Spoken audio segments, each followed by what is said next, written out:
Cris, congratulations on the win, your first Bellator title defense. Talk to me about your performance. How did you think you did? No, I'm really happy. I work very hard, with my team, and I work in boxing. I work everything. It's mixed martial arts, and you work to maybe try to finish my first division of my career. And I'm very happy. Thank Cobrinha for being with me all the time too for work done. Were you surprised at how tough she was? She took a lot of shots from you, especially towards the end there, and hung in there for as long as she could. Yes, she is really tough, and I felt when I broke her nose in the right hand, and she's very tough, and because this she deserved to fight for the title, and I'm very happy she's accepted and did a great fight. And coming off of the pandemic layoff, you feel pretty good in there. You look pretty fresh, kind of a vintage Cyborg performance. I'm sorry my fans, but I hear all my corners, every single thing, and it's very nice, no having a crowd and listen just my corners, very nice. For sure, and talk to me about where you think you go from here. Before the fight, you said you were focused just on Arlene, so you hoping to defend it against someone else, do a boxing fight? What are you thinking right now? I've been working a lot of boxing with Virgil Ortiz, and it's my dream to do one boxing fight. If I have the opportunity, Scott Cook can say maybe I can give one fight for me, and they just have to continue training, continue work, and if you're gonna be MMA or boxing, I'm just gonna be ready. Cris, congratulations. You looked absolutely sensational tonight. One of the storylines heading into this was that you were returning to work with Master Rafael Cordero, your original coach. We stated that last time you really worked close with him was the Gina Carano fight, which was a long time ago. What improvements have you made since the Gina Carano fight until now? Work with Rafael Cordero coming back is so nice because so blessed because, okay, the COVID part makes a lot of difficult for a lot of people, but I think about when bad things happen, we need to see the both way. And the way it's close to my house. I live 1 mile from Kings MMA. Thank for everybody, that team. It's an amazing team. We work hard every day. Every week have a fight over there, have a fight. And this is to train hard every day. And back to training for him, he know me. He know me the first day I stepped in the gym. And he knows I don't know anything, but I want that doing. I want to work hard. And he just look at me and knows what I feel, what I think, and it's very nice to have the opportunity to work with him for this fight. Hopefully one day COVID will be all over, you'll be able to go back to South Africa. What's the plan? Are you going to do your camps in South Africa? Are you going to continue working with Coach or a little bit of both? Maybe I can invite them to train the Kings MMA. They're going to like, I love Rich, I love everyone over there. I learn a lot from them, and maybe I come back to over there, I go do missionary work too. I don't just train over there, but I try to help the people in Uganda and another place. And this is I'm not going to stop. I'm going to stop doing and where I'm at. I'm going to continue training hard. The other thing that's been in the news about Master Cordero is he's been working with Mike Tyson. Any chance you get to learn some tips from the former champion? Everybody playing for me. Chris, when you're going to do spar? Mike Tyson said, have to wait my fight after maybe. I'm joking. It's a legend. I watched him with my dad when I was a kid. Little bit, because I would never like a fight, but I watch his fight in Brazil. Everybody loves boxing, and see Rafael Cordero, he's worked so hard, with all the fighters, and see work with Mike Tyson, just his dream coming true. And he's never had the dream. I think show up for him and see how it's going to work our lives. He's have a plan for us we even think about.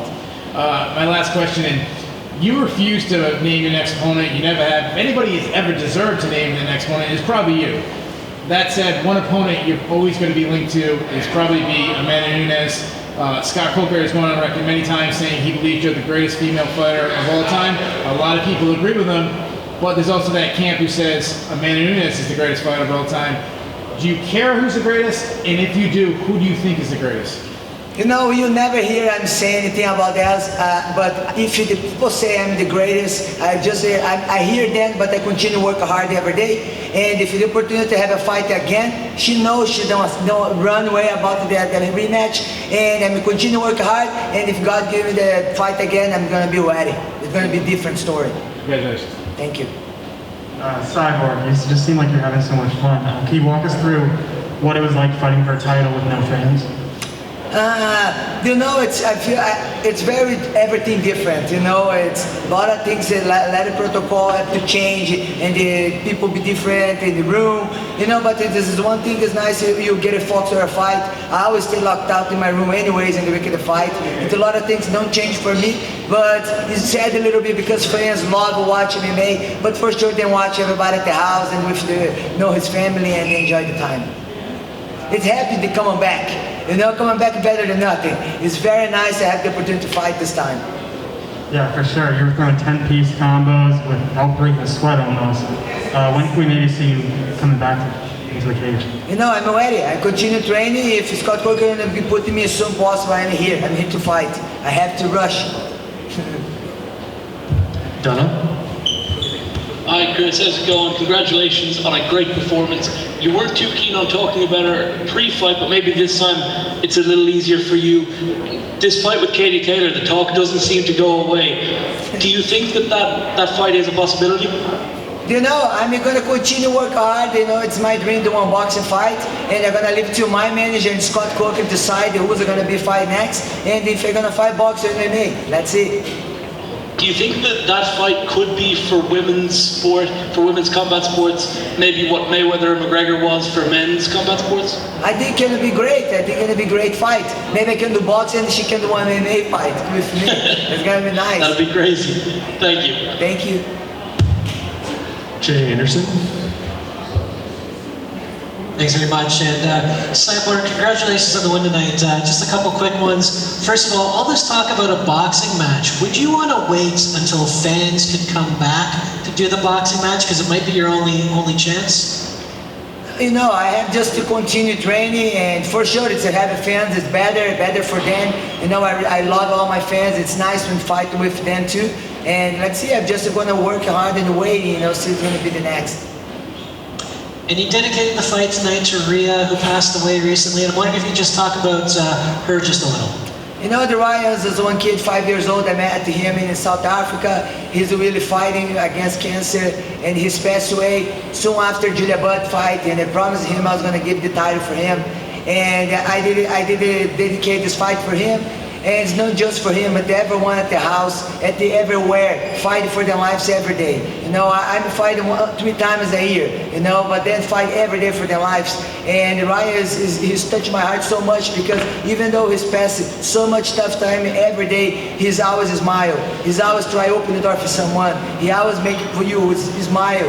And this is the message I give it to all my fans. It's don't let it for tomorrow, do something nice. If you need to say I love you for someone, forgive someone, do that. You know, don't let it for tomorrow. Do today what you can do tomorrow. If you want to help someone, help it today. Because too late, it'll be late.